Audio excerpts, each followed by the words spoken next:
सवाल ये हुआ था कि इशा में पहली रकत में जो है वो बैठ गए तो फिर क्या करना होगा। देखिए पहली रकत में आप अभी बैठे नहीं थे, फिर आपको याद आ गया, खड़े हो गए तो कोई मसला नहीं है। पहली रकत में बैठ गए, कुछ पढ़ लिया या थोड़ी देर बैठे रहे तो उस सूरत में आप खड़े हुए, फिर उसके बाद आपको याद आया तो सजदा सहव करना पड़ेगा तो नमाज हो जाएगी। अच्छा, एक सूरत ये बताई कि फजर की सुन्नत और फ़र्ज़ के दरमियान 41 बार सूरह फातिहा, ये कोई फ़र्ज़ वाजिब नहीं है, ना कोई सुन्नत है। तो कोई किसी वजीफ़े के तौर पर बाज़ औक़ात शिफा के लिए या बाज़ औक़ात मोहब्बतों के दवाम के लिए ये वजीफ़ा दिया जाता है तो पढ़ने में कोई हर्ज नहीं है। कुरान की सूरत है, सूरह फातिहा, सूरह शिफा भी है, सूरह दुआ भी है, सूरह कंज़ भी कहते हैं, सूरह शाफ़ी भी कहते हैं, काफ़ी भी कहते हैं, तो पढ़ सकते हैं, कोई हर्ज नहीं है। लेकिन कोई फ़र्ज़ वाजिब नहीं है। किसी कपड़े पर कोई कपड़ा पाक हो, यानी कपड़े पर पाक मिट्टी लगी हुई है और कोई ऐसा कपड़ा उसके साथ मिलके जो नापाक है और धुल गए, तो उस सूरत में क्या हुक्म होगा। भाई नापाक कपड़ों के साथ मिलकर जो पाक कपड़े हैं वो भी गए। अब ये कि दोनों को पाक किया जाए और दोनों को पाक करने के बाद फिर वो यानी इसका तरीका ये होगा, मिसाल के तौर पर कि आपने अब दोनों नापाक हो गए तो अब एक साफ़ पानी लें और दोनों को उसमें डालें और जब तक वो यानी उसको बिल्कुल धो लें। धोने के बाद जब आप देख लें कि बिल्कुल कोई नापाकी का उनसर नहीं है तो फिर वो पाकी का हुक्म होगा। लेकिन इस तरह करने से एहतियात करें कि खामखा जो पाक कपड़े वो भी नापाक हो जाए, बिल्कुल इससे एहतियात किया करें। अच्छा, एक सवाल ये हुआ कि उम्रे पर होटल से जब निकले हैं, मस्जिद आयशा गए हैं तो रास्ते में देखा कि तो कुछ गंदगी लगी हुई है, तो फिर उसको साफ़ करने के बाद उम्रा किया तो क्या हुक्म होगा। अच्छा, होटल से जब आप मस्जिद आयशा गई, होटल से वज़ू वग़ैरह करके या गुस्ल वग़ैरह करके मस्जिद आयशा गई, वहाँ अपने नवाफिल पढ़े, तो ऐन मुमकिन है ये, अब मुझे वो है कि आपने होटल से जो वाशरूम इस्तेमाल किया था ये था तो ये गंदगी वहाँ से लगी थी। अगर वहाँ से लगी थी और आपने मस्जिद आयशा में आकर नमाज पढ़ी है या कोई भी नवाफिल पढ़े तो बहरहाल इसका मतलब ये कि फिर आपको दोहराने होंगे वो नवाफिल। और जी हाँ, वो दोहराने होंगे। लेकिन अगर मस्जिद आयशा में नवाफिल पढ़ने के बाद फिर आपने वज़ू वगैरह किया है और गंदगी वहाँ से लगी है और रास्ते में फिर आपने देख लिया है, बर वक्त देख लिया, फिर पाकी हासिल कर ली, तो फिर कोई मतलब नमाज दोहराने की ज़रूरत नहीं है, उम्रा भी आपका सही हो जाएगा। इसके बाद एक सवाल ये हुआ कि मरे हुए की तरफ से जो है वो यानी कोई कर्ज वगैरह है तो इसका क्या नहीं, जो मर चुका है उसकी तरफ से कुर्बानी यानी की जाए या ना की जाए, क्या होगा।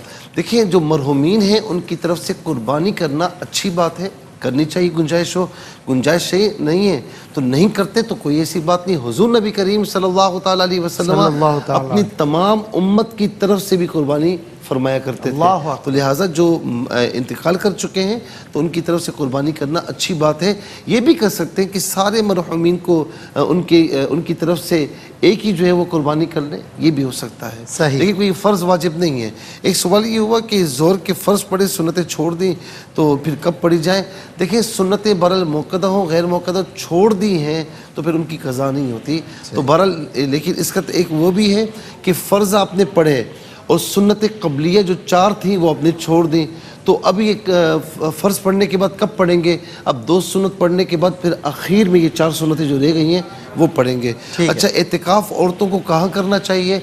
औरतों को एतिकाफ़ मस्जिद बैत में करना चाहिए, मस्जिद में उनके लिए नहीं है। मस्जिद बैत में ऐसी जगह कि जहाँ पर आम तौर पर औरतें नमाज वगैरह पढ़ती हैं उसे मस्जिद बैत कहते हैं। नहीं बनाया तो अब बना लें और वहाँ पर एतिकाफ़ कर लें। अगर बिल इत्तेफाक किसी ने क़ब्लिया सुन्नतें 2 सुन्नत से पहले पढ़ ली, फ़र्ज़ के बाद हो जाएगा, लेकिन ये कि बाद में पढ़ना चाहिए। ऑलराइट जी। एक सवाल ये हुआ कि खातून की मुद्दत 10 दिन थी और 8 दिन में जो है वो ब्लीडिंग ख़त्म हो गई और उसके बाद कुछ दिनों के बाद फिर ब्लीडिंग होना शुरू हो गई, तो क्या हुक्म होगा। हमने पहले भी बारहा कहा कि मिनिमम इसकी मेंसेस की मुद्दत 3 दिन है, मैक्सिमम जो है वो 10 दिन है। 3 दिन से कम हो तो वो मेंसेस नहीं, 10 दिन से ज़्यादा हो तो मेंसेस नहीं।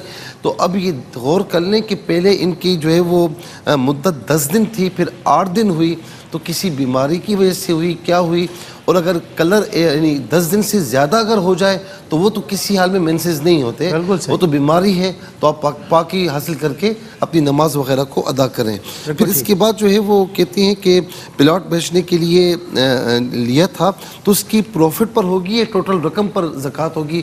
آپ نے پلاٹ لیا 50 لاکھ روپے کا بیچنے کے لیے، پلاٹ ہو گیا کروڑ روپے کا، تو 50 لاکھ پر زکوٰۃ نہیں ہوگی، کروڑ روپے پر زکوٰۃ اصل بات جی یہ جی صحیح جی جو کیپٹل ہوگا اس پر زکوٰۃ ہوگی۔ ٹھیک ہے۔ اس کے بعد جو ہے والدین مرحومین کو ایصال ثواب کرنا تو بہت اچھی بات ہے، ایصال ثواب کرنا چاہیے اور یہ والدین کا حق ہوتا ہے۔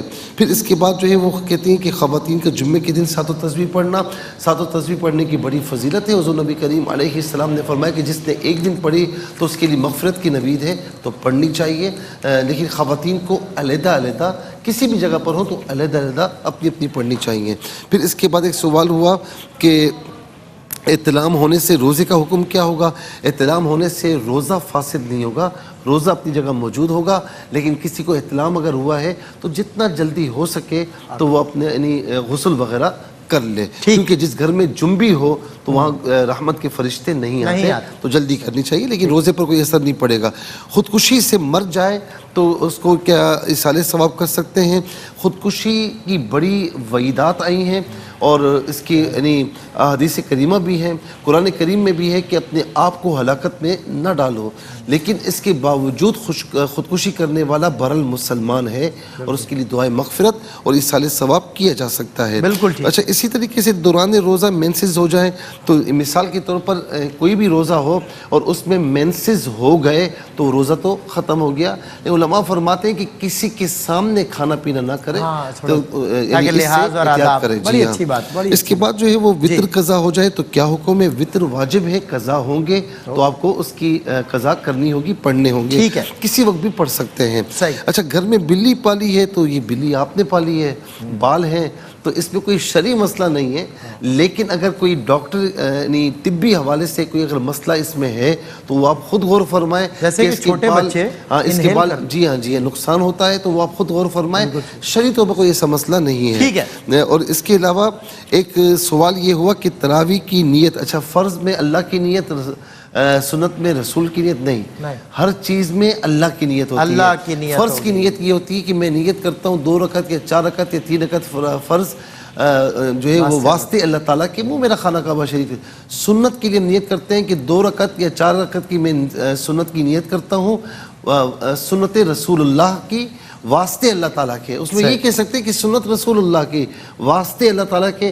اسی طریقے سے واجب میں بھی اور نوافل میں بھی واسطے اللہ تعالیٰ کی نیت ہوتی ہے، تراویح میں بھی واسطے اللہ تعالیٰ کی، سنت اللہ کے رسول کی ہو سکتی ہے، وہ تو ہوتی ہی ہے، لیکن واسطے اللہ تعالیٰ کے ہوتی ہے، واسطے اللہ تعالیٰ کی۔